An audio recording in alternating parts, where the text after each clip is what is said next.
కొనుగోలు కేంద్రాల వద్ద రైతులకు ఎలాంటి ఇబ్బందులు కలగకూడదని నిలవడానికి నీడ, తాగడానికి నీరు, ఓఆర్ఎస్ ప్యాకెట్లు అందించాలని అధికారులు చెబుతున్నా ఇక్కడ మాత్రం విరుద్ధంగా కొనసాగుతోంది. చిన్నశంకరంపేట మండలం మడూరు సొసైటీ పరిధిలోని మడూరు గ్రామంలో ఏర్పాటు చేసిన ధాన్యం కొనుగోలు కేంద్రాల వద్ద కూలీలకు కానీ రైతులకు కానీ నిలవడానికి ఒక టెంట్ కూడా వేయలేదు. అదేవిధంగా వడదెబ్బ తాకకుండా ఓఆర్ఎస్ ప్యాకెట్లు ఇవ్వాలని అధికారులు చెబుతున్నా ఇక్కడ మాత్రం ఓఆర్ఎస్ ప్యాకెట్లు రాలేవు. ఈ విషయంపై కొనుగోలు కేంద్రం ఇన్ఛార్జ్ రమేష్ మాట్లాడుతూ నెల రోజులు గడుస్తున్నా ఎవరికి చెప్పినా పట్టించుకోవడం లేదని, టెంట్లు, ఓఆర్ఎస్ ప్యాకెట్లు సరఫరా చేయలేదని తెలిపారు. Good morning sir, my name is Dappu Ramesh. నేను ఇక్కడ సెంటర్ ఇన్ఛార్జ్గా పనిచేస్తున్నాను.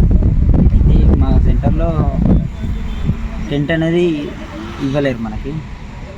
సెంటర్ నుంచి సొసైటీ నుంచి కానీ వాళ్ళు ఎవరు టెంట్ ఇవ్వలేరు మనకి. ఒకటి ఓఆర్ఎస్ ప్యాకెట్స్ కూడా అందుబాటులో లేదు సార్.